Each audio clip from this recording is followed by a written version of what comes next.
Y ahora se escucha demasiado, ¿no? Bueno, no entendí. Claro. Sí, sí. No, les estaba diciendo que vamos a empezar la sesión ahora, sin esperar a que llegue el resto de los asistentes. Primero por una tradición. Nosotros nos gusta comenzar a las 4 de la tarde y terminar indeclinablemente a las 5:15 de la tarde, porque si no es muy fea, sobre todo para el expositor, la sensación de la gente que se levanta y se va, porque tiene cosas que hacer. Además queremos movernos dentro de ese tiempo con tranquilidad, de modo que en esta ocasión el doctor Piquetto pueda responder y en particular conversar sobre diversos temas en una circunstancia tan peculiar, porque vamos de cabeza a una elección decisiva en la década, sino en 20 años, ¿no? Entonces ahora yo he preparado unas líneas para no perder tiempo. Le doy las buenas tardes al doctor Piquetto, también buenas tardes a Willy, y mis buenas tardes para ustedes, ¿no? Mi nombre es Jorge Ávila, yo soy el director del Centro de Economía Aplicada de la Universidad del SEMA, y esta es la primera reunión del ciclo de análisis de coyuntura que hacemos en el año. Y es a su vez la primera reunión que hacemos en 3 años después de la pandemia. Estuvimos haciendo reuniones todo ese tiempo, pero eran necesariamente todas por Zoom. Y ahora a mí me cuesta reencontrarme en este ambiente. Acá hay un problema, ¿no?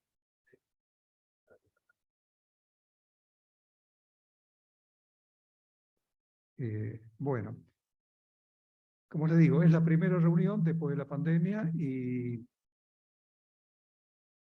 A ver.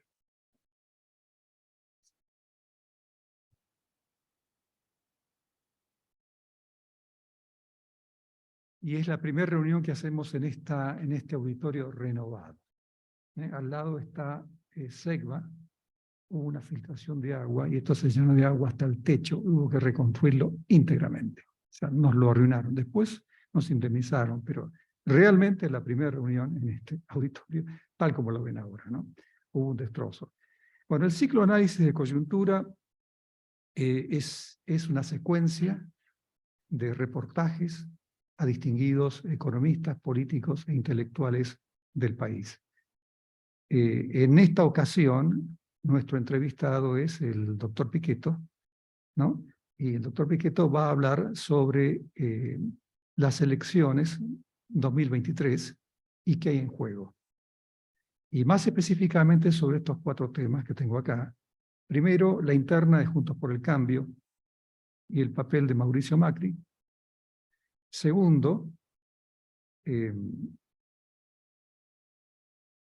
si estamos ante el fin del kirchnerismo, nada menos. Tercero, el fenómeno de Milei, si es transitorio o permanente. Cuarto, si la sociedad argentina se ha corrido a la derecha. Miguel Ángel Piquetto es un buen ejemplo de un político no improvisado.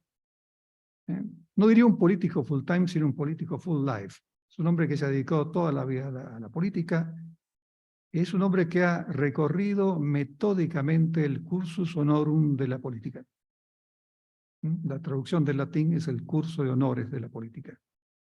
Él se recibió de abogado en el año 1976 en La Plata. Yo me recibí de licenciado en Economía en el 77, también en La Plata.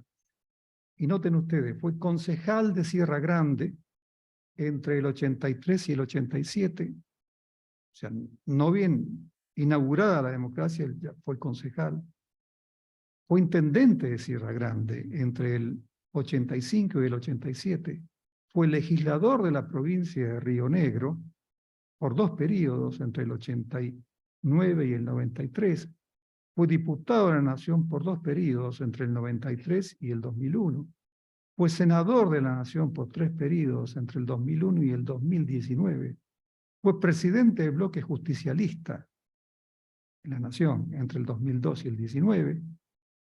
Mientras tanto, fue creador de la Universidad Nacional de Río Negro, escribió 2 libros, las editoriales de Perón, El Mundo Peronista, del 19, y Capitalismo, Pobrismo, que tuvo una gran repercusión.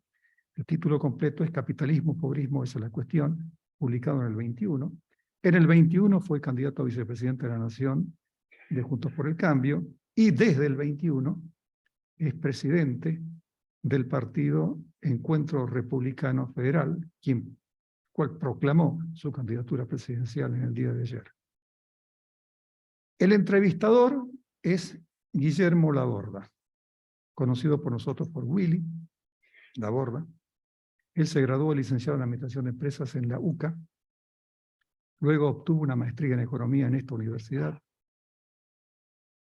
Fue durante 25 años secretario de redacción del diario Ámbito Financiero. Actualmente es columnista económico de los programas de Eduardo Feynman en La Nación Más, el canal de televisión, y en Radio Mitre, y colabora con nosotros, como lo ven ustedes. Entonces, a continuación, Willy va a entrevistar al doctor Pichetto por espacio de 40 o 50 minutos. Después de eso, yo le voy a dar la voz al público para que hagan preguntas, y le voy a mandar un colaborador con un micrófono para que nos las hagan. Y bueno, y estaremos en esa tónica hasta las 5:15 de la tarde. De manera que ahora toma la palabra Willy.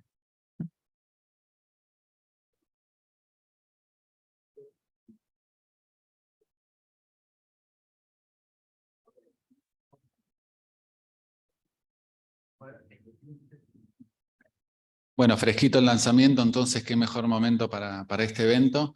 La pregunta, cuando uno ve el estado en que se encuentra la República Argentina hoy, no solo en materia económica, sino en diferentes ámbitos, sectores de salud, seguridad, hasta relaciones internacionales, es en realidad cómo se anima a ser presidente o quiere ser presidente. ¿Qué lo mueve? Bueno, en primer lugar agradecer las palabras de un hombre de prestigio de la economía argentina, el doctor Ávila. Gracias. ¿Comentarios? Micrófono, por favor. Ahora sí. No, vuelvo. Agradecerle al doctor Ávila la presentación y la invitación a esta prestigiosa casa donde se forman economistas importantes para el país. Y yendo concretamente a la pregunta que me hace Willy Laborda, ¿qué es lo que me mueve? Bueno, indudablemente que hay una motivación que tiene que ver con la historia política mía y con una vida dedicada al servicio público. He ejercido la profesión de abogado en una década, pero también desde el primer momento, con la apertura democrática, como bien relató el doctor Ávila, he sido concejal, intendente, legislador de mi provincia. Todos los cargos, salvo este último, que es un cargo de representación indirecta que estoy ejerciendo ahora en la Auditoría General de la Nación, son producto del resultado popular de la elección de la gente, y representé siempre a mi provincia, la provincia de Río Negro. Y además he visto y he vivido días luminosos en la Argentina y también días oscuros como el que estamos viviendo ahora. Es la voluntad del servicio público, algo diría casi negativo en la Argentina. Hay una mirada sobre la política que es mala. Hay una mirada de que los que se dedican a lo público son malos, son corruptos. Yo creo tener una trayectoria honorable. He cometido errores, por supuesto.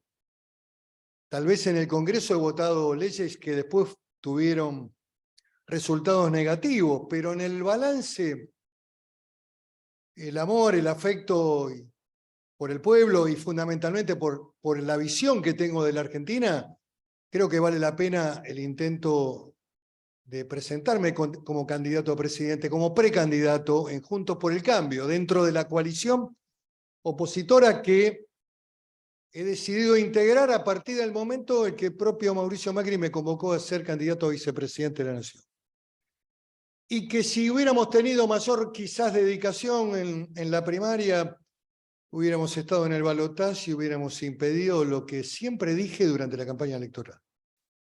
Después, bueno, yo le agrego algunos elementos también para ser candidato a presidente. En primer lugar, hay que tener temple, experiencia en lo público. Temple para poder sostener cambios que son importantes en la Argentina. Envergadura para los cambios. Esto yo lo aprendí de un hombre que muchas veces ha sido cuestionado y que la prensa siempre lo trata con la mirada negativa, pero que tenía una capacidad de decisión extraordinaria. Lo aprendí de Carlos Menem, que indudablemente fue un hombre muy lúcido y que no le tenía miedo a la inteligencia, que convocaba siempre a los mejores. O sea, el temple, la autoridad, una emocionalidad relativamente baja para la Argentina.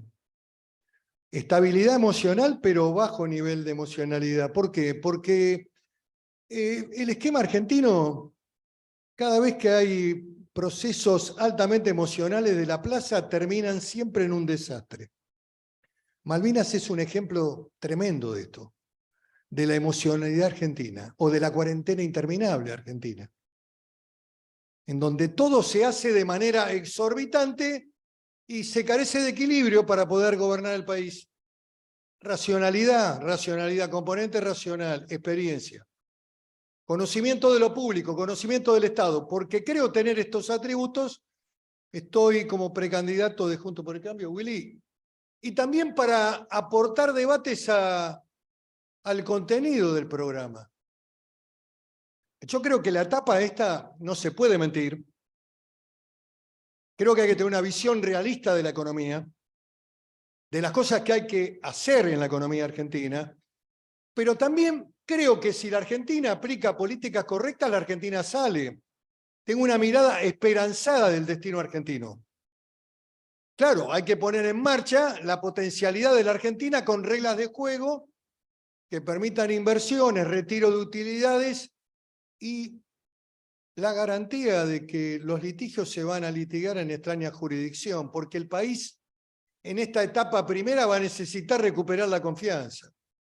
Y no hay confianza en el sistema de la seguridad jurídica de la Argentina. Por lo tanto, si queremos que vengan a invertir en gas, en petróleo, en la región patagónica, en Vaca Muerta, para poder sacar de acá al 2035, 2040 el gas posiblemente, hasta el 2035 petróleo, ese es el cambio climático, la fecha del cambio. Lo que no saquemos y pongamos en valor ante un mundo que lo demande, va a quedar así sumergido en el suelo. Y acá también apunto al debate cultural. Hay que pedir a la Iglesia que haga la tarea espiritual. La Argentina necesita del apoyo espiritual. En estos momentos de oscuridad necesita de una Iglesia comprometida con la unidad de los argentinos. Ahora, cuidado con las ideas económicas, con esta visión. No se puede hacer minería porque contamina. Entonces sale el curita del pueblo con 4 señoras que se sientan en la primera fila de la iglesia y encabezan la marcha contra la minería, contra el petróleo. El otro día, un oleoducto desde Vaca Muerta a Sierra Colorada, lugar donde goberné, Sierra Grande, que fue intendente cuando era muy joven, oleoducto decidido por YPF, que era para transportar petróleo para exportar al mundo. Un puerto de aguas profundas que nos dejó el yacimiento minero Hierro Patagónico de Sierra Grande.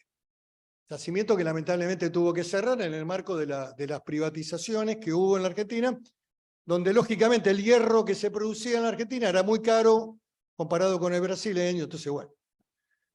Pero bueno, el oleoducto fue suspendido por una presentación de un grupo pseudo-mapuche, y un grupo hiperambientalista. Entonces, bueno, la Argentina es imposible, inviable.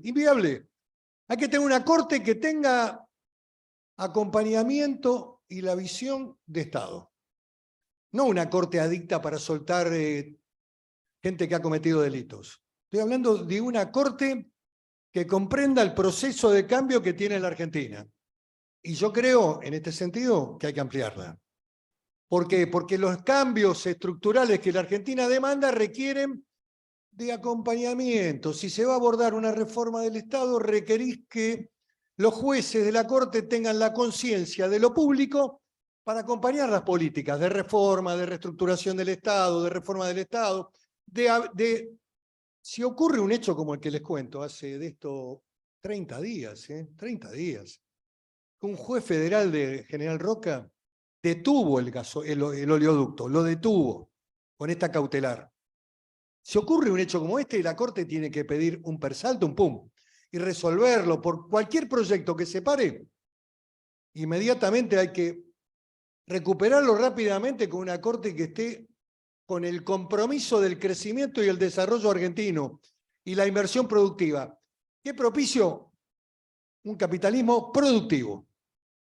Así que, ¿por qué quiero ser presidente? Porque creo que tengo ideas para poder incorporar al debate argentino. Y porque creo que tengo experiencia y muchos años dedicado a lo público, al Estado, al conocimiento. Los temas los vi pasar por arriba, por abajo, por la vuelta.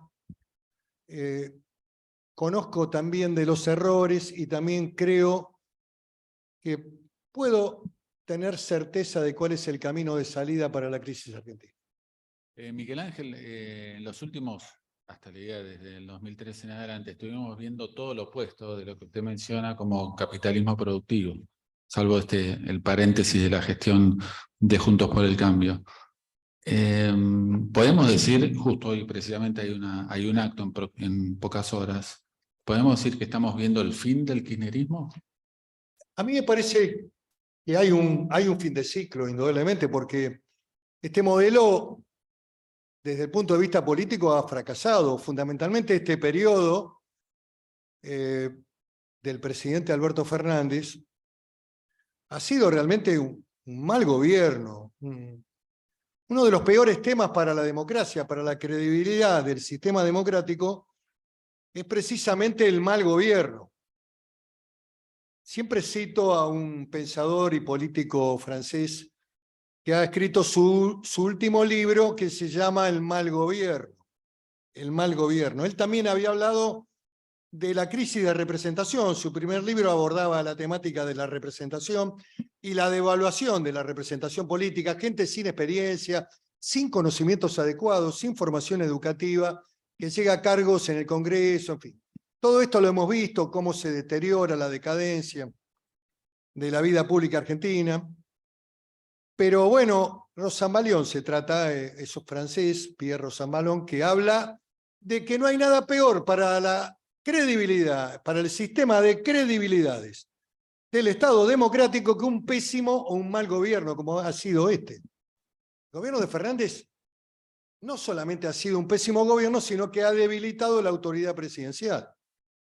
La ha vaciado de contenido, porque, cuidado, el debate que viene también requiere de que el presidente, no hay tutorías, en el proceso que viene no puede haber liderazgos afuera de la Casa Rosada.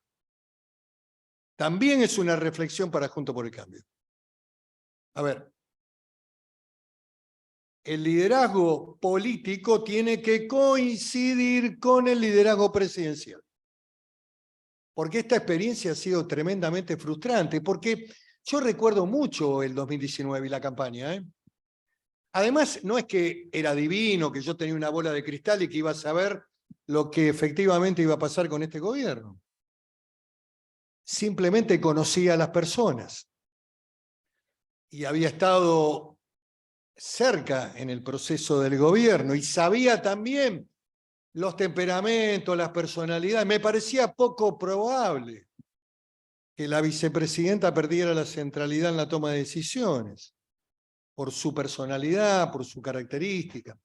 Y muy poco probable que ese presidente que emergía de un tuit ahora está queriendo comprometerse con una elección democrática, pero en realidad su origen estuvo en un tuit que envió la señora vicepresidenta.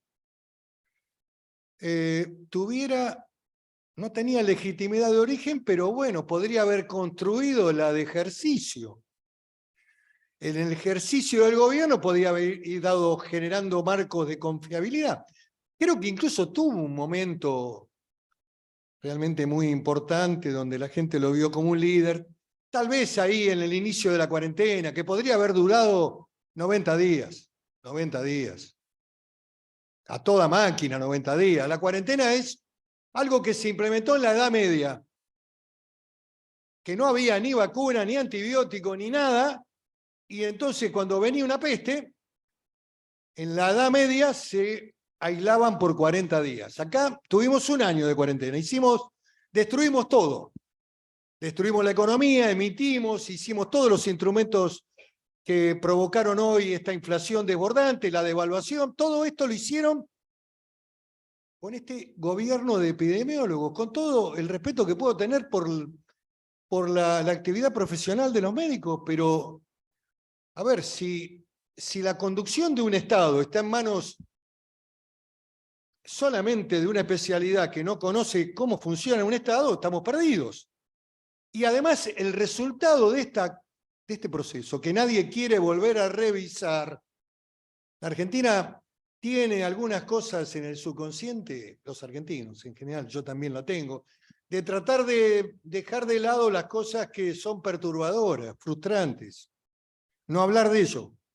En algún momento vamos a hacerlo. Estoy convencido que lo vamos a hacer y que vamos a revisar este periodo tremendo, tremendo, de un año aislados, de gente que se moría y se quedaba sola, de ruptura de lazos afectivos, de procesos de contagio y número de decesos equivalente en términos porcentuales a Brasil. En fin, no quiero extenderme mucho con todo esto, pero este gobierno ha hecho todo lo peor que podía hacer. La palabra presidencial se ha devaluado totalmente y este proceso último, que no quiero dejar de analizarlo, que algunos creen que... Yo tengo una interpretación, porque conozco también el componente de los actores. No querían hacer una devaluación desde el Estado. Se tienen que presentar ante el Fondo Monetario, tienen que ir a pedir un waiver para ver cómo llegan a tratar de estabilizar el proceso económico. Están gestionando esta ayuda, hay un equipo, está trabajando en Washington, con el Fondo Monetario, en Nueva York, están ahí. Probablemente el ministro viaje, pero bueno, ¿qué pasó? Empezó a crecer el valor del dólar e intervinieron 7 días después. El dólar se ancló casi en 500 pesos, ahora lo bajaron con la intervención del Banco Central y la Mesa de Dinero 4.70, no sé cuánto estará ahora, pero bueno, pero lo que efectivamente hubo es un impacto devaluatorio que se paga en la góndola, se pagan los salarios de los trabajadores y de los jubilados. Y el poder adquisitivo de los sectores populares. Esto es lo que ha pasado. Después, bueno, cuando intervinieron, corrigieron, bajaron un poco, lo anclaron en 4.75 ayer, no sé cuánto va a terminar hoy, pero ya superaron la barrera de los 4,5. ¿Qué quiero decir? Que nada es producto de la casualidad. A ver, hay que conocer un poco las características, la entretela, porque la señora vicepresidenta no iba y no va, salvo que el mercado, porque hoy estamos más cerca de que las definiciones se tomen por los actores económicos que por el gobierno. Si hay un marco de tolerancia de determinados agentes económicos que siguen respetando determinadas reglas, puede que no ocurra lo peor, pero el gobierno también tiene pocos instrumentos y un bajísimo nivel de reservas, esto hay que decirlo. Entonces, bueno, esto es lo que ha ocurrido en esta semana. Hubo devaluación no por el gobierno, sí por el mercado. Miguel Ángel, imaginémonos, se sienta el 10 de diciembre en Casa de Gobierno, sillón de Rivadavia. Y, Primeras medidas. No, una puntual le pido directamente, como diría mi amigo Eduardo Feynman. ¿Qué hace con los Beliboni de la vida, con los Grabois de la vida, con los planes sociales en un país que va a tener seguramente para fin de año un nivel de pobreza alarmante? Ya los tenemos. No, pero aún mayor que hoy. Sí, puede ser, sí. Todo. digamos, vivimos en un país donde el presente es malo y toda la gente piensa que el futuro va a ser peor. Así que, pero yo creo que hay una luz, hay un camino posible para que la Argentina salga adelante. Y bueno, y tiene que ver mucho con toda la potencia que tiene la Argentina inexplotada. Tiene que ver con fijar reglas de juego. Tiene que ver con que el que venga a invertir pueda retirar sus utilidades. Sobre lo que la Argentina tiene en gas y petróleo y minería, los valores son internacionales. El gas y el petróleo valen acá lo mismo que en Surinam, en el África subsahariana o en el mundo occidental. Tiene que ver con que las inversiones estén garantizadas con acuerdos macro que se tienen que establecer, por si alguien no lo entendió, en extraña jurisdicción para afianzar las garantías. Hay que darle un marco de estabilidad a esas inversiones, si no nadie va a venir a la Argentina. Y lo primero que hay que hacer es defender el derecho de propiedad, que está hackeado en la Argentina, fragilizado, además con debates estúpidos. Alguien dijo, no sé quién dijo, alguien lo mencionó en el Vaticano, cruzó el Atlántico, algunos curistas lo nombran, algunos obispos son más papistas que el Papa, dijeron, no, la propiedad es un derecho secundario. Es un derecho secundario. Interesante. Resulta que puede venir Grabois a ocuparte el campo, que el valor de propiedad no vale nada para el inversor y que mañana el Estado te cambia las reglas. Bueno, si la propiedad es un derecho secundario, no tiene destino en la Argentina. Es real lo que piensan de que es mejor una Argentina pobre, uniformemente pobre, como también esta pavada la dijeron al principio de la gestión Fernández. Y también venían las voces de estos sectores, de los que creen en el igualitarismo social, y entonces también habían liquidado en los primeros 6 meses el mérito, el esfuerzo, el mérito. El mérito no vale nada, depende en qué lugar naciste. Si tu familia tiene plata, tenés muchas más posibilidades. Toda esta construcción muy jodida, por no decir otra cosa, cuando nosotros somos producto del esfuerzo de nuestros viejos, que eran la mayoría venía de familias de trabajadores. Siempre digo, mi viejo tenía 6º grado con dificultades. Terminó de grande. Y bueno, ¿era ignorante? Sí, tal vez, pero también era sabio. ¿Por qué? Porque los hijos tenían que estudiar, porque el camino era el estudio, porque el progreso, la visión del progreso estaba ahí, en gente limitada de laburo que entendía que era mejor que los hijos estudiaran, y si no era el trabajo, no había planes, no había planes. La gente de la mañana, yo vivía en el conurbano, en Banfield. Entonces cuando alguien perdía el trabajo, compraban el diario y iban a buscar trabajo. No había un plan, no existía eso. Bueno, esa Argentina no es tan lejana, Es una Argentina, estamos hablando 50, 60 años atrás, Me parece que eso es lo que hay que recuperar. Ahora, hay que terminar en el debate cultural de la Argentina, que es el gran debate de fondo. Hay que terminar con estas ideas estúpidas. La iglesia es importante en el plano espiritual. Ojalá venga el Papa, ojalá venga. Ojalá vengan en el 2024, cualquiera sea el gobierno, y que le hable a los argentinos que es importante que haya unidad de los argentinos. De que el odio hay que terminarlo, que hay que terminar estos procesos judiciales que tienen origen hace 40 años y que ya no es una respuesta de la justicia, sino venganza. Donde hay gente que está detenida con 80 años en cárceles todavía pendiente de juicio definitivo. Están con prisión preventiva. Bueno, hay que empezar a mirar la Argentina para adelante, sin el espejo retrovisor. Yo sé que este tema es un tema muy complicado, pero bueno, está todo bien.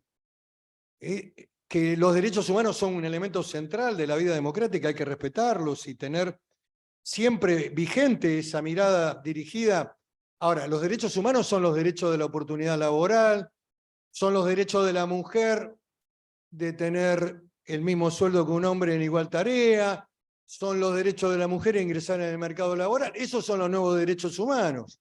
Ahora, si seguimos enfocando el tema en lo que pasó en la Argentina hace 50 años, bueno, no salimos más. Y además está siempre el odio. Los españoles pudieron superar una guerra civil con 2 millones de muertos.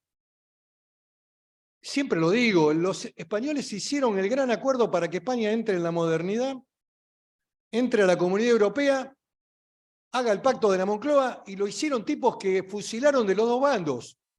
Lo hizo Carrillo con Fraga Iribarne. Lo hizo Felipe González, que era la renovación del socialismo que se alejaba del marxismo. Lo hizo Adolfo Suárez, que era un joven de la juventud falangista que había llegado al poder de la mano del rey. ¿Y por qué lo hicieron? ¿Por qué lo hicieron? Porque pensaron en el país, pensaron en España. Bueno, creo que hay que pensar en la Argentina, creo que el aporte espiritual podría ser muy importante, que la unidad de los argentinos es un valor. Yo creo en el diálogo, creo que hay que aislar a los sectores radicalizados antidemocráticos. Y para eso hay que construir un programa que tenga el respaldo de la mayoría del Parlamento, de los sectores con vocación democrática, para sacar el país adelante con política de Estado.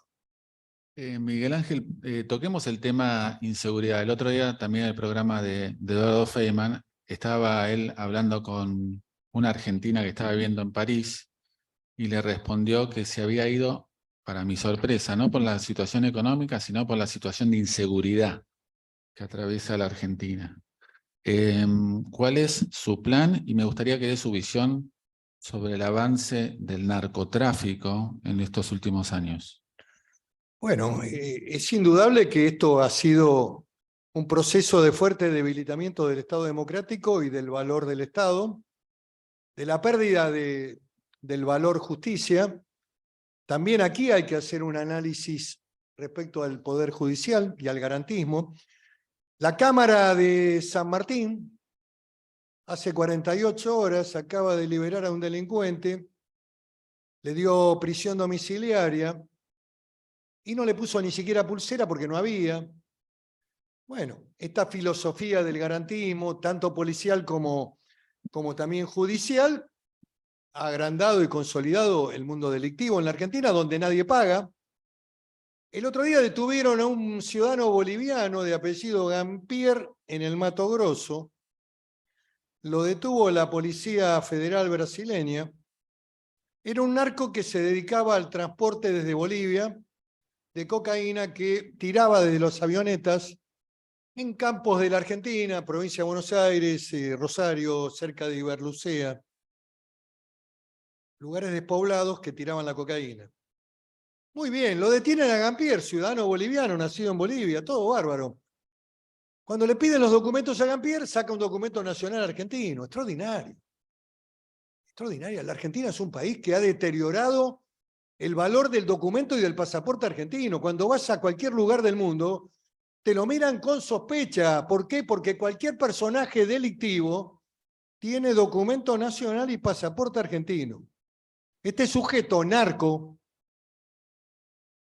que cobraba $300.000 por avión, que traía de cocaína al país para vender aquí en el país, documento nacional argentino. El sistema migratorio argentino es una catástrofe. Y también, indudablemente, lo que hay que abordar conjuntamente con la seguridad, además de una política, yo no llamo política dura, todas estas pavadas, lo que digo es que hay que afianzar y hay que aplicar el Código Penal, que tiene toda la gama de los delitos, tiene todo para aplicarlo, nada más que los jueces tampoco lo aplican. Además, este gobierno, que había hecho un pacto con el sistema carcelario y con los delincuentes en las cárceles. Porque ustedes saben que los delincuentes votan. No sé si lo saben. En una época, en la Argentina, cuando yo voté por primera vez, en el año 73, que voté en Banfield, los delincuentes que estaban en la cárcel tenían vedado el derecho político. Era un tema que con la condena perdían el derecho de ejercicio político, no votaban. Bueno, empezaron a votar. ¿En qué momento, en qué punto de la democracia argentina les volvieron a dar el derecho a voto? Lo que pasa es que votaron.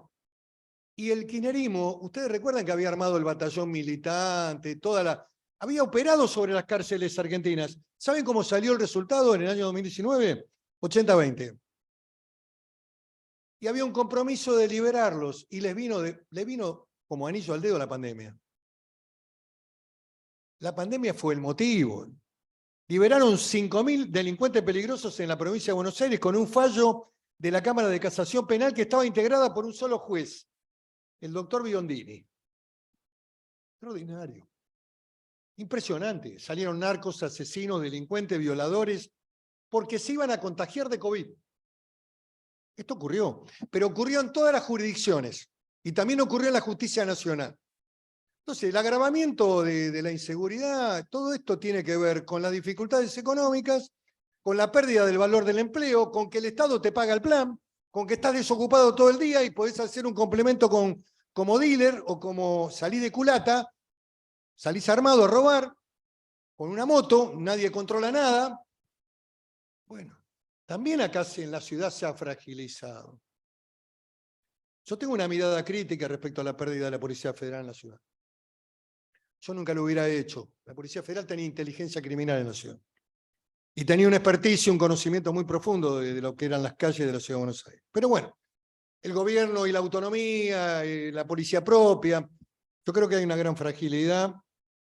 La calle no se reemplaza a la policía con las cámaras. Las cámaras son un complemento importante. Todo lo que es la tecnología aplicada a la seguridad es muy bueno, pero hay que tener presencia en la calle, el arrebato, el robo, en los lugares más céntricos también, en el conurbano. La muerte de gente que sale a laburar y pierde la vida porque le sacan el auto y lo matan. Esto pasa de manera cotidiana. Bueno, el que tiene un arma en la mano, ese no puede tener derecho al beneficio de la excarcelación. Y después, miren, Chile, les voy a contar algo muy interesante. Chile está gobernado por un dirigente que viene del comunismo, de las marchas de los estudiantes en la calle reclamando mayor educación universitaria, etcétera, etcétera. Y que dio un proceso importante de una generación nueva que tomó el poder. Se llama Gabriel Boric, hombre del PC. Acaban de votar una ley en el Congreso que dice lo siguiente. En el caso de un enfrentamiento entre un delincuente y un policía, principio de presunción de inocencia y de credibilidad al policía. Acá es al revés. Acá es el mundo del revés. Si un policía repele, va preso, le hacen juicio y lo condenan encima. Y sale la madre de Plaza de Mayo, y salen los derechos humanos, el CELS. Estamos perdidos, irreversiblemente perdidos. Este es el mundo que hay que derrotar. Estas son las reglas que hay que cambiar. Porque todo esto lo valida el gobierno. Lo valida. Miren, hay organismos del Estado que son secundarios. Son organismos que ni siquiera son subsecretarías, están en manos de directores. El AVE, por ejemplo, es el organismo que tiene la tierra residual o fiscal de la Argentina. Y que toma decisiones sobre la tierra como si fueran dueños. Le acaban de entregar 180 hectáreas al señor Grabois y a la organización social en la zona del Marquesado. El Marquesado era un viejo proyecto hotelero que se iba a hacer pasando Chapamalal, entre Miramar, Chapamalal y Mar del Plata, una zona muy bella. Toda la costa atlántica es hermosa. En Chapamalal hubo inversiones privadas muy importantes en los últimos 5 años. Les recomiendo el lugar para ir en el verano porque ha habido inversión de departamentos, hotelería, gastronomía. Es un nuevo polo turístico importante. ¿Cómo hay que destruir eso? Y hay perversidad en la toma de decisión. Aparece el señor Grabois, que todavía estoy esperando una palabra de la iglesia que diga que no tiene nada que ver con este personaje. Estoy esperando, algún día, de la episcopal, que digan algo, ¿no? Que digan algo. Que no tienen nada que ver, que no comparten la violencia, que no comparten la violencia verbal que ejercita permanentemente con la sociedad argentina. Que lo digan, no lo dicen. Muy bien. Le acaban de dar 180 hectáreas frente al mar a la organización de Grabois. ¿Para qué? ¿Qué van a hacer ahí? ¿Una visa de emergencia? ¿Qué van a hacer? Era lógico que le entregaran tierra productiva hacia adentro de Mar del Plata, en el cordón hortícola, para que pudieran hacer horticultura, no en el Marquesado. El Marquesado es una zona que hay que proteger porque el turismo es una actividad económica importantísima para la Argentina que genera trabajo y también genera divisas. Y además Mar del Plata es un destino de turismo interno. Ahora, poner 180 hectáreas sobre la costa atlántica, de cara al mar, eso está hecho de manera muy perversa, muy perversa. Es para perjudicar a Mar del Plata, que tiene un intendente de otro signo político, es para joder, es para destruir la credibilidad en el sistema de la propiedad. Esto, lo que están haciendo con los pseudo mapuches en la Patagonia. Pseudo mapuches no son originarios del Estado argentino. Este debate hay que darlo en la Argentina. Yo quiero que aparezcan los historiadores del canal Encuentro y del canal Público. ¿Por qué no dicen algo respecto al origen del pueblo mapuche en la Patagonia? ¿Cómo entraron a la Patagonia? Entraron con el Malón. Y hubo un gran argentino que fue Julio Argentino Roca que, cumpliendo las órdenes de un presidente democrático como Avellaneda, tomó el desierto. El coronel Winter llegó hasta General Roca y ocupó la Patagonia, y la bandera argentina ondea hoy en la Patagonia porque esas tierras estaban siendo acechadas por Chile y los mapuches eran la punta de lanza de la ocupación de la Patagonia. A ver si entendemos la historia, la podemos comprender, si la enseñan bien en la escuela primaria y secundaria. No, ahora construyeron Julio Argentino Roca genocida. Yo les digo algo, el choque de civilizaciones fue en el siglo XIX. Acá en la Argentina, en Estados Unidos, en el siglo XVIII también se desarrolló, con los españoles en la colonización, con la iglesia, con la educación pública. La Constitución del 53 establece tratamiento igualitario para los descendientes de pueblos aborígenes y utiliza dos instrumentos. La iglesia, la religión católica y la educación pública. La Constitución del 94 se equivocó con toda la incorporación de los tratados internacionales que venían de la izquierda prosoviética después del muro, que tomaron la agenda de pueblos originarios y las metieron en el debate latinoamericano, que tomaron el hiperambientalismo también como otra política para destruir Latinoamérica, que tomaron el esquema de género exorbitante. Nadie discute el principio de igualdad de la mujer, pero la política de género de este gobierno es la diversidad. No es política de mayorías, es una política que también hay que defender, hay que garantizar los derechos. Cuando las leyes están, dice el politólogo Pasquino, hay que ejercer los derechos, porque si los remarcan permanentemente vuelven a la política cerrada del gueto o del edicto policial que los prohibía. En fin, la seguridad, hay que mejorar las policías porque tienen sueldo magro, porque están contaminadas, porque el delito de narcotráfico es un delito federal, porque no hay que darle el narcomenudeo a las policías locales, porque esta es la experiencia colombiana y mexicana, porque las fuerzas federales tienen que tomar esta investigación y hay que hacer una fuerza especial, una agencia especial nueva con los mejores cuadros de la Gendarmería, Prefectura, PCA y Policía Federal, justicia federal especial para narcos, cárceles que hay que construir en el sur argentino, en las provincias de Santa Cruz o en el sur argentino, sin ningún tipo de conexión con artículos electrónicos, con capacidad operativa para operar desde la cárcel hacia afuera. Y aplicación de penas con toda la dureza del Código Penal. Yo siempre cuento un cuento muy interesante. No se sabe esto, no se sabe, pero también nos hace reflexionar sobre la justicia. Hace poco tiempo, el presidente de la Corte, en un acto correcto, hizo viajar a todos los jueces federales, Cámara de Casación, Cámara Federal y todos los jueces federales, a la ciudad de Rosario para plantear allí que la justicia, también convocó a la justicia rosarina, ¿no? Justicia federal. en la defensa, digamos, de los ciudadanos en contra del narco. Una demostración de poner a la justicia con toda la energía en la lucha contra el narco. Pero, lamentablemente, a veces tienen que mirar también para adentro y también tienen que mirar las sentencias y algunas estadísticas. En la ciudad de Rosario había ocurrido un hecho tremendo. Un narco de apellido Rocha, al que apodaban Pinky Rocha, jefe de la banda de los monos, uno de los lugartenientes del jefe que está preso en la cárcel de Marcos Paz, había sido detenido por la Justicia Federal de Rosario y le habían aplicado prisión preventiva, porque le aplicaron tráfico de estupefacientes, comercialización, venta, etcétera, etcétera, todo el Código Penal. La pena no era escarcelable, el juez federal de primera instancia, prisión preventiva. La mujer que estaba en una etapa de lactancia con el pibe, dijo, bueno, usted señora, vaya a domiciliaria para cuidar a su hijo. Muy bien, este sujeto, porque además tiene muchos recursos y capacidad económica, interpone un recurso de apelación ante la Cámara Federal de Rosario Santa Fe. La Cámara Federal, ¿qué hace? Correctamente ratifica la prisión preventiva. Pero no termina ahí. Vienen a la casación penal. Acá debe haber abogados.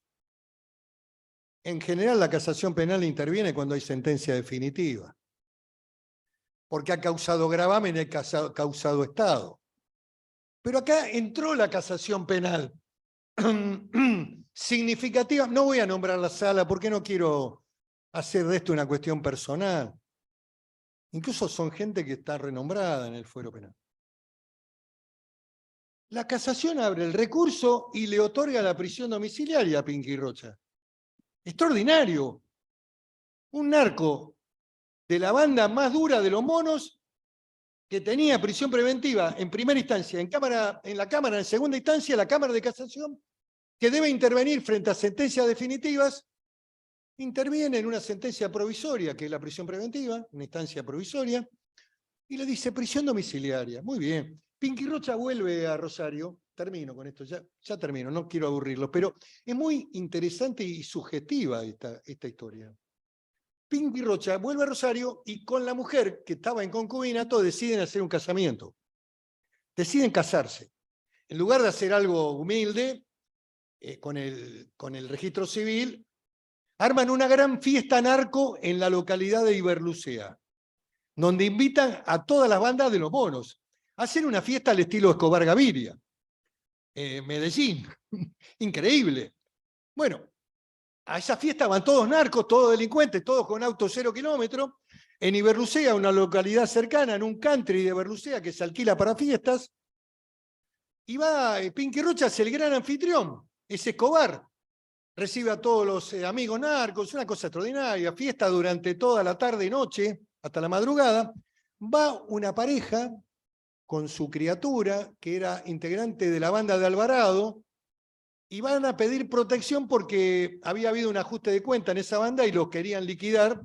Entonces van y le piden protección a Pinky Rocha, que actúa como el padrino.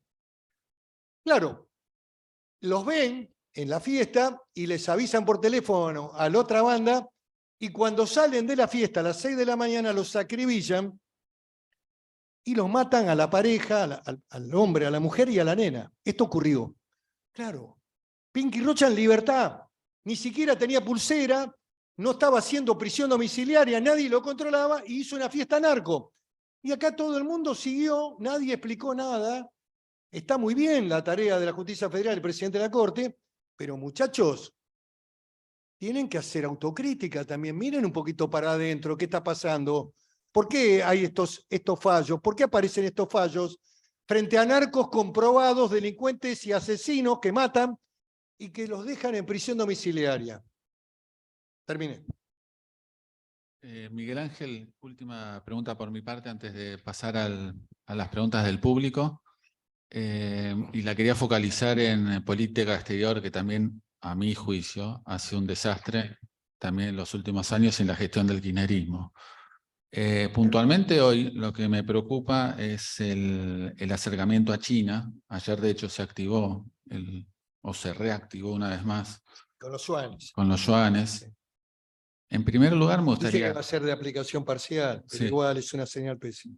en primer lugar, me gustaría su opinión sobre la base china en Neuquén, su opinión sobre el intento de China de poner un establecimiento en Ushuaia. En Ushuaia un puerto polimodal, le ponen el Exactamente. título, lo están haciendo, Y, sí, y sobre todo esto, porque me leí la presentación que hizo ante el Congreso de los Estados Unidos, la titular del Comando Sur norteamericano, que Lorena visitó- Richardson, que estuvo acá hace 2 semanas. 4 estrellas visitó el sur argentino también. Exactamente. Y ahí alertó sobre estos movimientos de China, que lógicamente están en contra de la libertad y del capitalismo. Sí, también hay que decir que China es capitalista, pero bueno, esa es otra historia. Está gobernada por el comunismo, tiene el 80% de la actividad privada, con una fuerte gravitación del poder del PC, del Partido Comunista y de Xi Jinping, que es presidente para los tiempos. Pero bueno, no soy simpatizante de China, creo que hay que cambiar la simetría económica que tenemos con China. Y creo que Argentina, acá hay 2 embajadores que me acompañan, que venimos trabajando en el equipo, el embajador Arcuri y Herrera Vegas. Jorge Hugo, que es un amigo y que ellos saben interpretar y comprenden la visión que tengo respecto a la política exterior, porque aprendí de ellos también. Argentina en Occidente, primera definición. Argentina en Occidente. Después hay que tener relaciones económicas, inteligentes, responsables. Ahora, en este mundo donde se están jugando procesos muy complejos, también de alineamiento, como fue en su momento la Segunda Guerra Mundial, Argentina tiene que tener claro dónde se para. Hay una oportunidad incluso. Hay una oportunidad porque Estados Unidos ha quedado realmente consternado, preocupado con la decisión de Lula, esta intervención de Lula. Ahí está la cosmovisión de Itamaraty, esta cosmovisión imperial que le viene de los portugueses, ¿no, Jorge Hugo?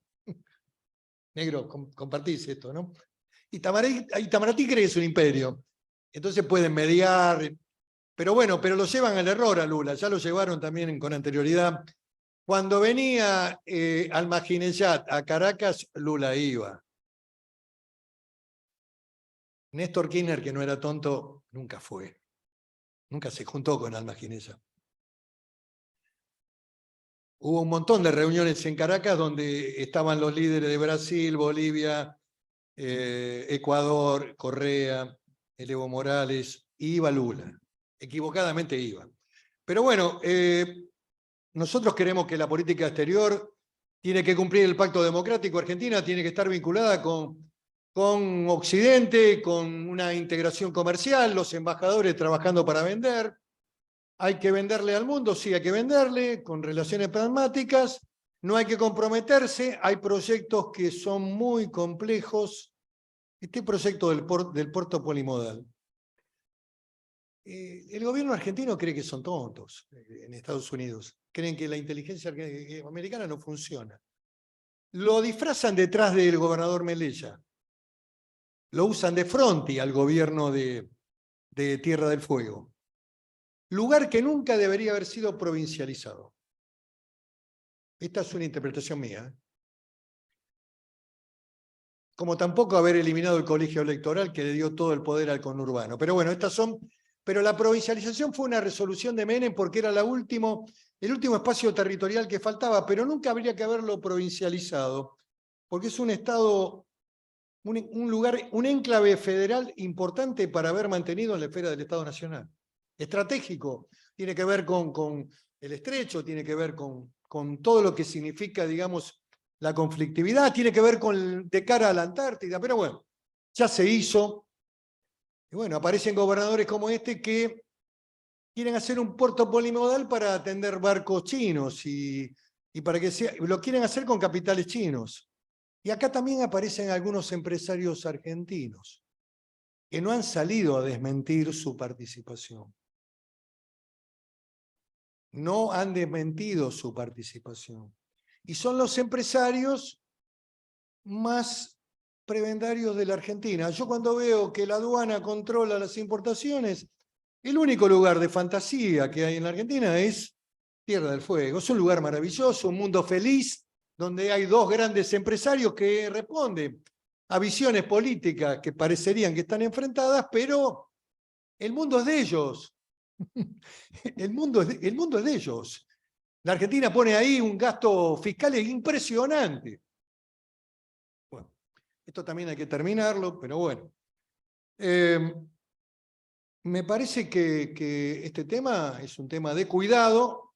Si el Fondo Monetario puede ayudar a la Argentina, lo puede hacer en la base de compromiso. Hoy el ministro de Economía, que tiene algunas vinculaciones en Estados Unidos, no hay que subestimar eso, él sabe perfectamente que la Argentina tiene que dar señales claros en ese plano que hace a la seguridad nacional de Estados Unidos y del hemisferio sur. Y que tiene que paralizar también las operaciones con China, la compra de aviones, todo esto que está en marcha, con este ministro de Defensa que tiene el gobierno que sigue castigando a los militares porque ahora le quiere meter hasta eliminar la Junta de Calificaciones a las Fuerzas Armadas. Pero bueno, es esta visión destructiva de las Fuerzas Armadas que son vitales, de nuevo, recuperar para el país. Por eso mi mensaje no se limita únicamente a la economía, tengo una visión del país. Después, bueno, hay un tema que lógicamente, acá hay un hombre que sabe más de economía que yo, es el doctor Ávila, y yo tengo una mirada. ¿Es posible hoy la dolarización? Yo creo que no, hoy. De cara a las dificultades que vamos a recibir, ¿cuál es la base monetaria que tiene Argentina, doctor? ¿15.000? La base monetaria es 5,5. Los pasivos no monetarios. 5,5, ¿cuánto es en miles de dólares? 5,5 billones más 12,5, 18 billones en total. 18 billones. 6.000 millones de dólares. 6.000 millones de dólares. ¿Usted cree que es posible comprar la base monetaria, dolarizar? Hay que comprarla, pero esto lo voy a decir por primera vez públicamente, no es ninguna genialidad. Pero, yo creo que Pero usted ha tenido una posición pública y, Sí, y la respeto, además lo ha hecho sí, hace ya 20 años sí, sí, atrás. no, a mí me parece que la única alternativa que hay para dolarizar es en este marco. Dado que Estados Unidos se ha vuelto reticente respecto de China y que Estados Unidos quiere que las empresas norteamericanas vuelvan al subcontinente latinoamericano, y dado que el dólar está en una suerte de pendiente declinante y que habría una corrida, un movimiento en contra del dólar, a mí me parece que es un momento apropiado para que la Argentina le proponga a Estados Unidos la posibilidad de dolarizarse, puesto que la Argentina con estabilidad en el término de 10 o 15 años podría ser un país significativo, es decir, un país que produzca 2% del Producto Bruto Mundial, algo parecido a España, o sea, no es algo para despreciar. Entonces yo creo que la Argentina debiera ir allá y plantearle al secretario del Tesoro o al presidente de la Reserva Federal la posibilidad de dolarización. ¿Que necesita la Argentina? 30.000 millones de dólares. Ellos le van a decir no.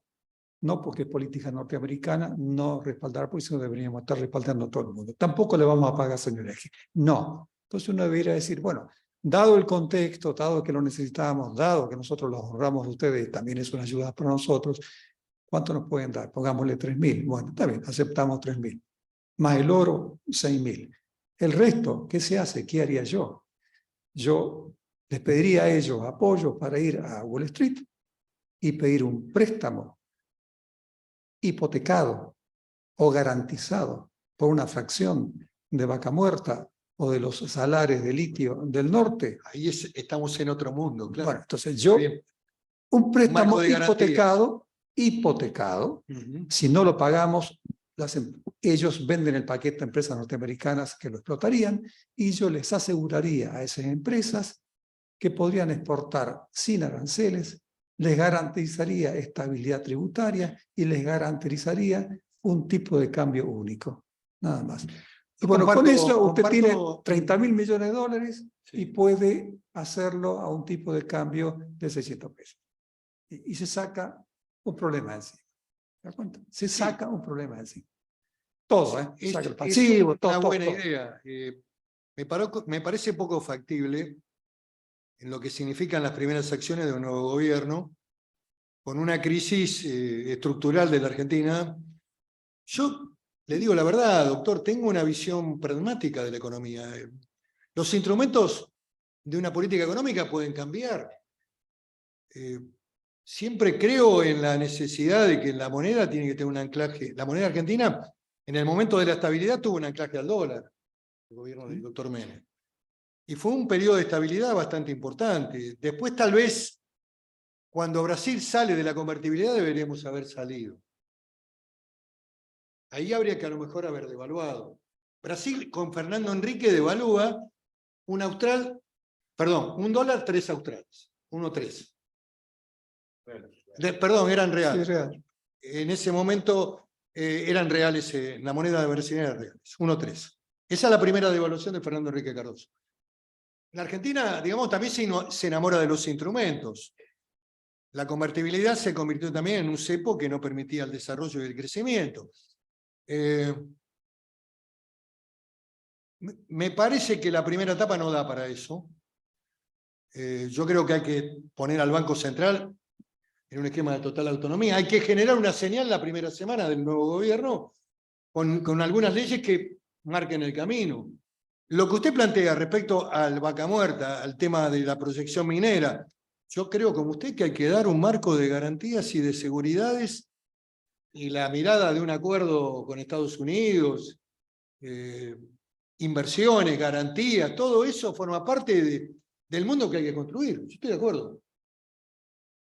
Yo creo que el mejor momento de la dolarización fue en el periodo de Cavallo, a los 2 años de la convertibilidad. Ahí estábamos en condiciones. No sé si usted comparte eso. No, ¿No? no. ¿Usted creía que en el 2001 podía hacerse? Bueno, si usted me pone a mí en el 2001, en el medio de la corrida, yo le diría, sí, hay una escapatoria. ¿Cuál es la escapatoria? Y en ese momento era directamente decir, los bancos se transforman en fondos fiduciarios y le devuelven a los depositantes participaciones en fondos fiduciarios, como se hacía en el siglo XVIII. Sí. La pregunta es si hay tolerancia social, porque pero me es parece una que pregunta que me hago, porque yo tampoco creo en esta pavada de las primeras 100 horas, de los 100 días, de estos economistas que van a la televisión y lo que le dicen a la gente es, oh, cuidado, vamos a romper todo en las primeras 100 horas. No, pará. Algo de expectativa, algo de una visión de futuro del país. Usted acaba de denunciar algunos temas que yo comparto, y que por ahí va la salida de Argentina.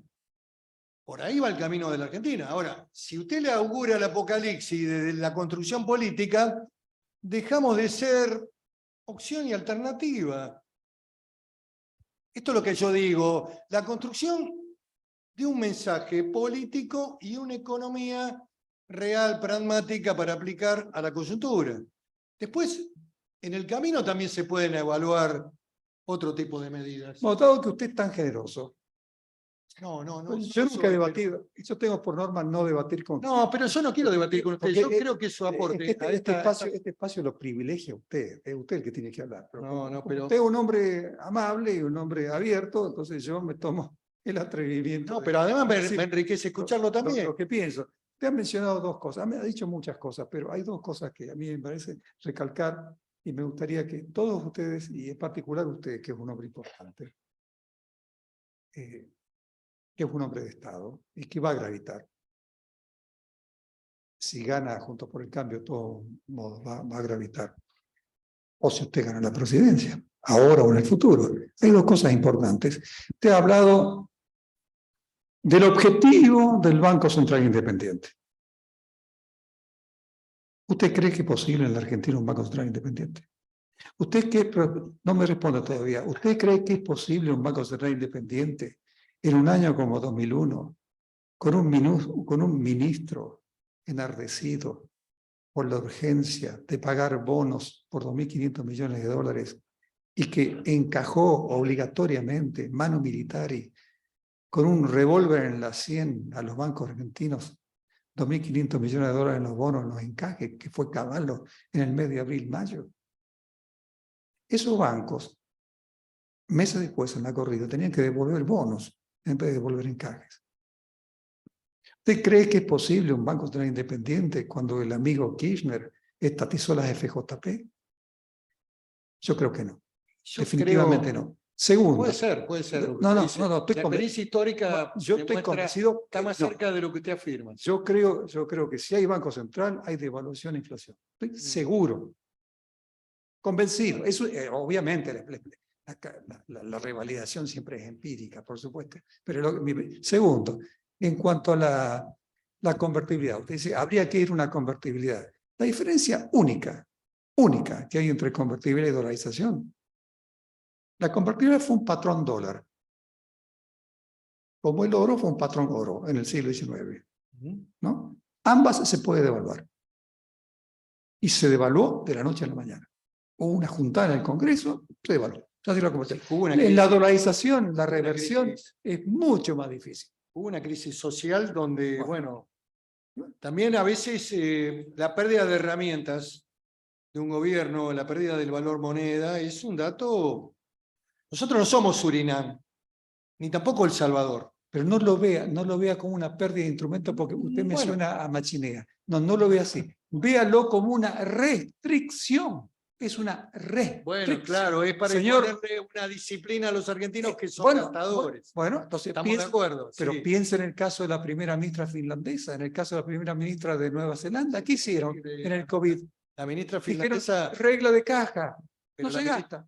La ministra finlandesa perdió el poder. Acaba de perder las elecciones. Pero bueno. Esos son los dos conceptos. Me interesaba y ha sido muy rico, creo, para los que han venido. Este debate, no tengo un esquema dogmático, doctor. Tengo una visión pragmática de lo que sea útil para el país. Yo creo que la Argentina puede, que tiene una alternativa. Están los instrumentos que usted planteó cuando hizo referencia a los recursos energéticos, minerales, la capacidad argentina, la tecnología, la biotecnología. Acá hay un mundo que está ocurriendo, doctor, que nadie ve, como miramos la televisión del AMBA y toda la mañana nos desayunamos con los homicidios, la muerte del AMBA. Pero en la Argentina, cuando usted recorre el interior, hay plantas de biomasa, hay utilización de la energía que se genera con la producción primaria, alimento para animales. Todo eso lo está haciendo el campo argentino, eliminación de carbono para entrar en el mundo, en el intercambio comercial del 2035.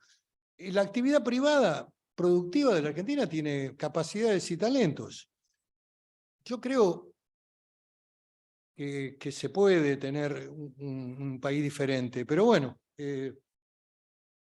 Siempre creo que los instrumentos de la economía tienen que estar al servicio del país, del crecimiento y al desarrollo. Y habrá que aplicarlos en la medida que sean necesarios. Hoy no tengo una mirada dirigida a la dolarización, lo he dicho públicamente ayer. Pero bueno, veremos cómo evoluciona la Argentina. Miguel Ángel, si quiere, aprovechamos para hacer unas breves preguntas con el público. Yo pido disculpas, pero tengo que partir porque tengo que participar del noticiero, pero seguramente las conduce el profesor Ávila y les agradezco a todos ustedes obviamente la presencia y desde ya a Miguel Ángel Pichetto, que ha sido un honor compartir esta mesa con usted. Con vos igualmente.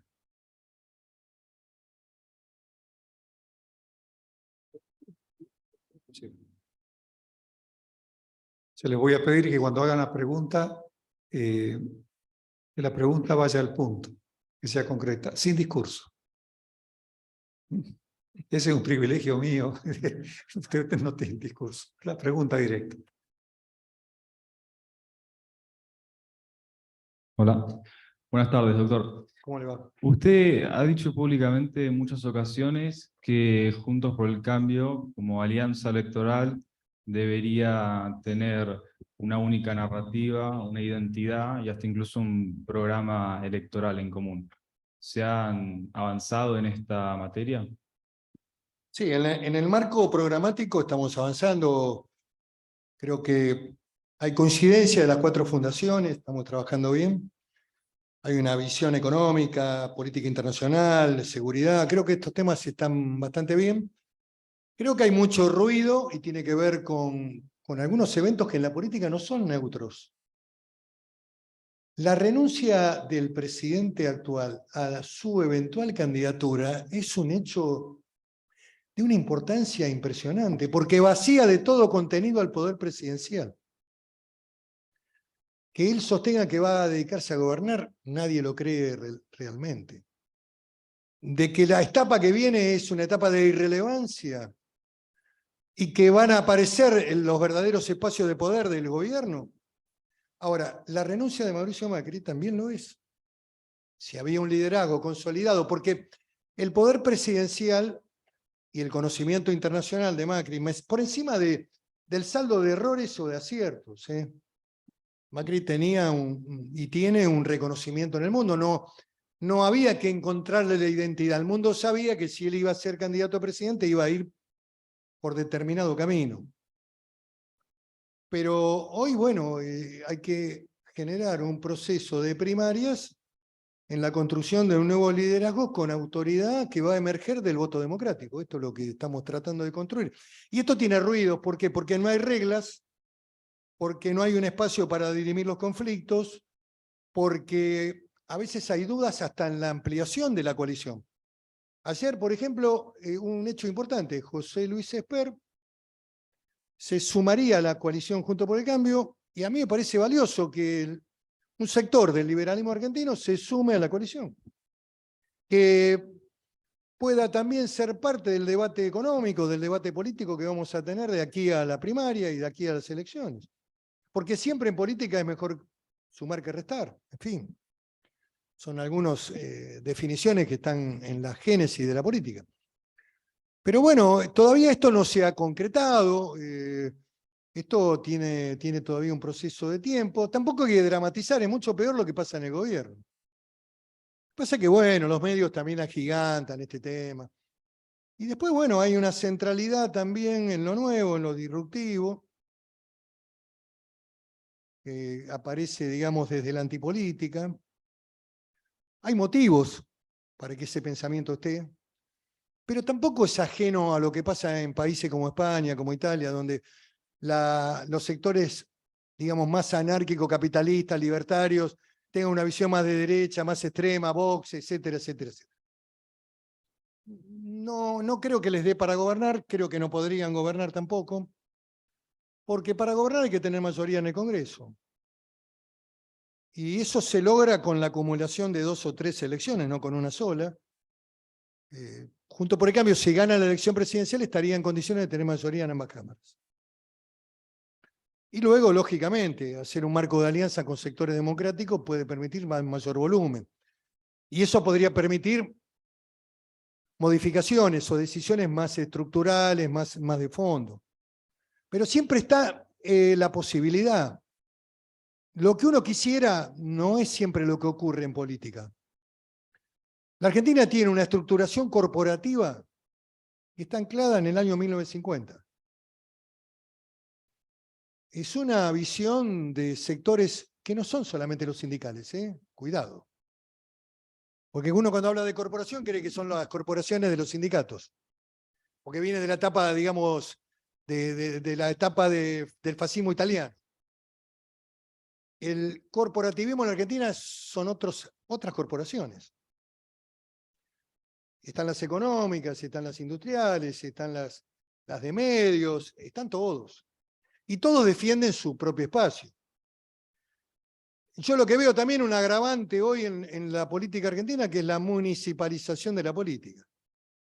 Ningún politólogo argentino, ninguno que habla desde Portugal, muy estudioso, un tipo interesante a veces, pero está analizando este fenómeno, porque para analizar este fenómeno hay que recorrer el país, hay que recorrer el conurbano, hay que saber de qué se trata la estructura social abajo. Y bueno, el poder se ha municipalizado en la Argentina.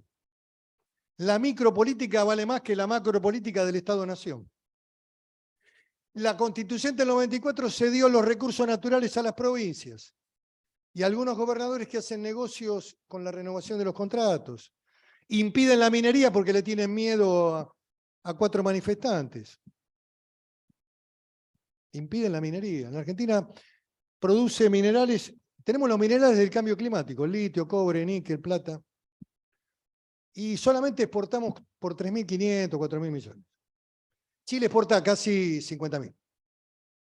Y el presidente comunista acaba de poner en marcha un proyecto de cobre con un voltaje y una dimensión extraordinaria. Y hacen medio ambiente, tratan de cuidarlo, como hizo Australia y como hace Canadá. Pero acá la tara argentina impide la realización de la minería. Una de las riquezas más potentes del país. Tenemos litio, que es el mineral que reclama el cambio climático, el mundo. Cobre. Del lado chileno se produce cobre, acá no. Oro, plata. Hay una provincia que no pagaba los sueldos docentes y tiene una mina de plata que es la más rica de Latinoamérica. Se llama Navidad, está en la meseta patagónica, en la zona de Gastel. ¿Qué contaminación puede haber ahí? ¿Qué sé yo? Lógicamente que el Estado tiene que cuidar el medio ambiente.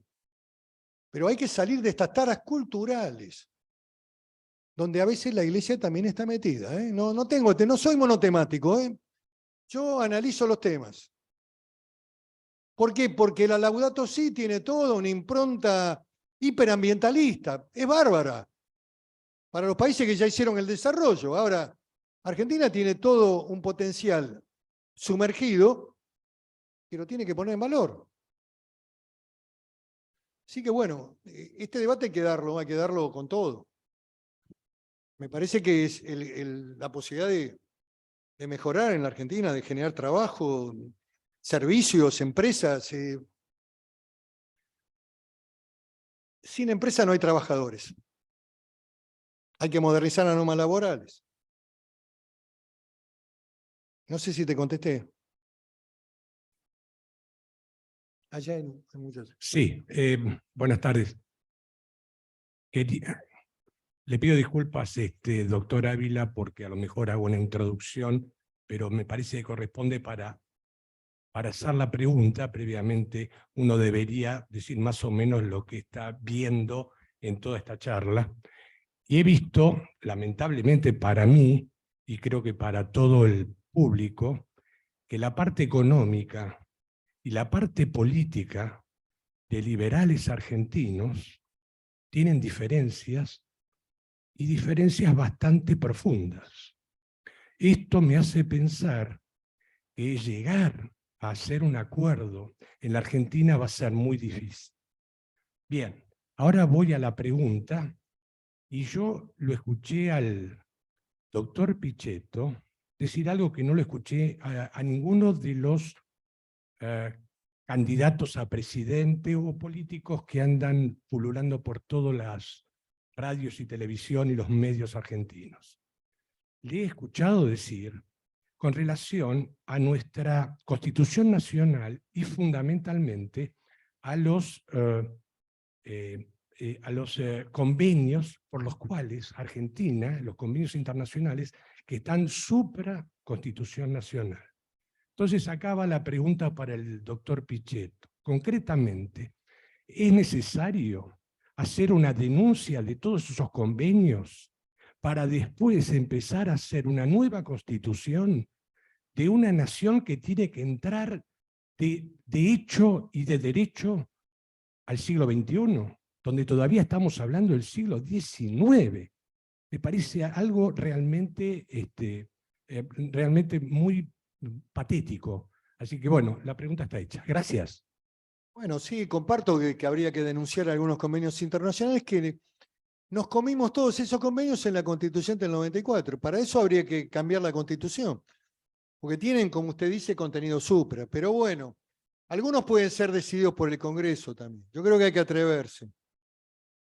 La consigna de las boinas rojas francesas en Argelia era "me atrevo". Hay que atreverse. Perdieron la guerra los franceses. Los argelinos lograron la independencia. Pero bueno, me atrevo, es una buena consigna. Y después esto de que pululan, bueno, este es el Estado democrático, ¿qué va a hacer? El espacio es en la discusión de redes y en los medios de comunicación, y también en la calle. Hay que hacer política con la gente, y hay que también estar en este tipo de espacios que generosamente la Universidad UCEMA abre para poder interactuar y para poder dialogar y para que ustedes también puedan tener una percepción más real y sin la distorsión televisiva que a veces a uno lo hace más gordo y a lo mejor más tonto en las explicaciones. Lo que digo es que es imprescindible. El Estado democrático requiere esto. ¿Qué va a hacer? Sé que la política a veces agobia. A mí me agobian más los políticos que hablan mal de la política o que se compran el coacheo. Hay algunos que vienen de la política, vienen de ejercer cargo de gobernadores, qué sé yo, hablan mal de la política. No, pará. Milei es nuevo, bueno. Él construyó el discurso, está bien. En otros no, no es tolerable. Yo defiendo la política, ¿eh? La defiendo como el elemento central de la vida democrática. No hay política, no hay democracia. Bueno, si seguimos haciendo las cosas mal, la gente puede entender que a lo mejor el sistema ya no le es conveniente también. Puede devenir en dictaduras de izquierda o de derecha. Procesos parecidos al chavismo, al orteguismo en Nicaragua o al modelo cubano de Camel, que es la continuidad de los Castro, qué sé yo. Dice Franklin que la democracia es el sistema, no es perfecto, pero es el que más se acerca. Perdón, una pregunta. ¿Dónde estamos? ¿Cómo se encararía el tema de el cambio de unitarismo a federalismo, teniendo un montón de provincias totalmente feudales? Y la otra pregunta sería, ¿cómo se llega con el discurso de todas estas ideas de coherencia a los niveles que votan y que muchas veces no tienen acceso o, digamos, están cautivos por otra causa? Bueno, hay que salir del mundo plan. El mundo plan es el mundo del pobrismo, es el mundo de la igualación de la pobreza y de la estratificación de la pobreza, y es el mundo de los gerentes de la pobreza que lucran con los pobres. Son grandes organizaciones como multinacionales que funcionan hoy en la Argentina, donde el Estado les provee de todos los recursos. Creo que hay que dar el debate en la Argentina, hay que, digamos, también hay una construcción de la opinión pública, del periodismo en general, no lo digo de todo el periodismo, pero que tiene esta visión del igualitarismo en la Argentina. Somos todos buenos en la Argentina. La Argentina abierta, todo el mundo viene al conurbano bonaerense. Todavía no terminaron este censo, son totalmente irresponsables. Gravemente irresponsables. Señor Lavagna tiene que dar explicaciones al país, porque el censo define una política económica, poblacional, fundamental para saber dónde estamos parados. Lo que les puedo decir es que hay casi 15 millones de personas viviendo en el conurbano. Y que la Argentina sigue recibiendo pobres, porque a pesar de la declinación, de la decadencia, todavía tenemos planes, AUH, acá cualquiera puede tomar un terreno, siempre va a haber algún alma bella que lo va a ayudar, dan documentos, viene cualquiera, le dan documentos, votan, también votan. En la provincia de eligen gobernador. En la época que yo fui intendente, y en el currículum mío, lo que tienen que ver es que en ese momento en Río Negro se votaba cada 2 años el cargo de intendente, porque regía la constitución de la construcción del Estado provincial. Y había un profundo respeto por lo que era el esquema del municipalismo. No el municipalismo degenerado ahora, con todo lo que significa la hipertrofia de los estados municipales y la visión microscópica de pérdida del Estado nacional y de los intereses nacionales. Entonces había que votar cada 2 años. Después se reformó la Constitución, se fijó en 4. Pero yo en el 83 fui concejal, en el 85 fui intendente. Por eso el currículum dice eso.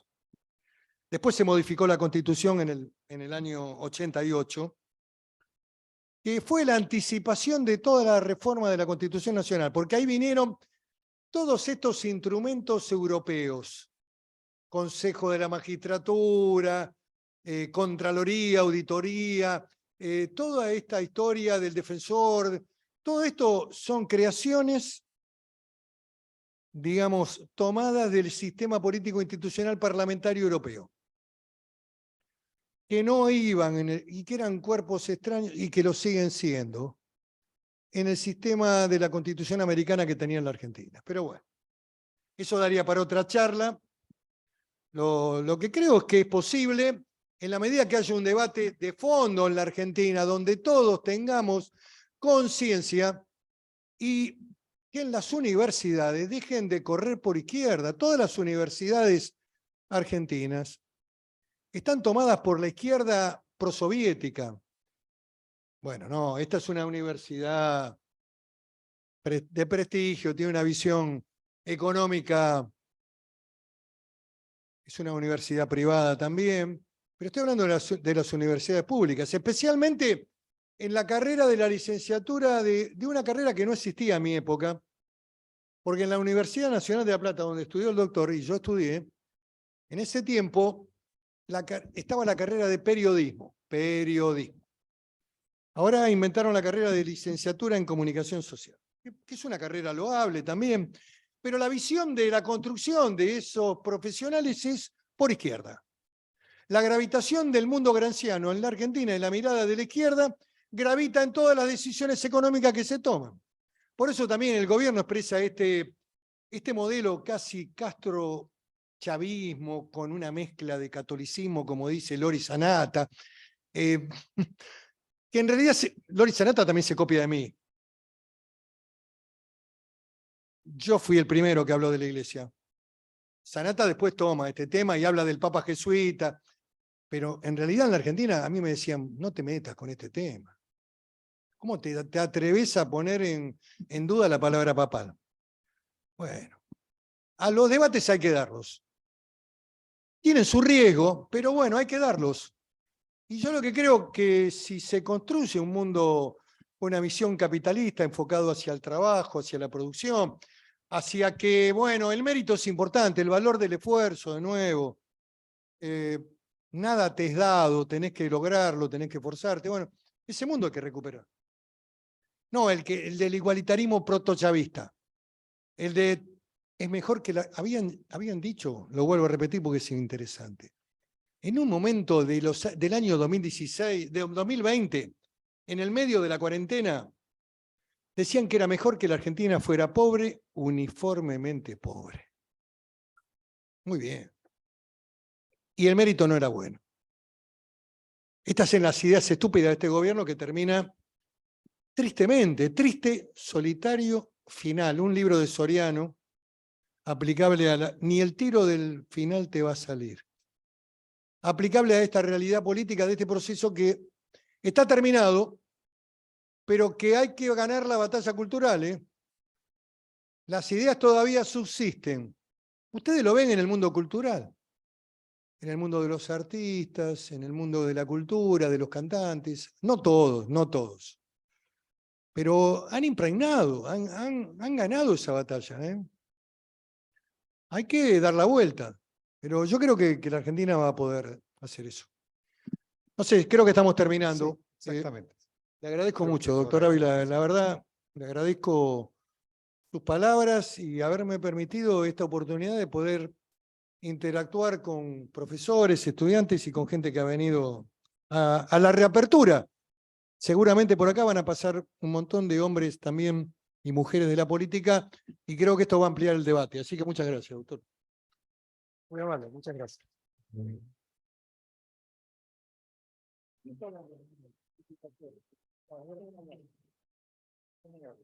Igualmente.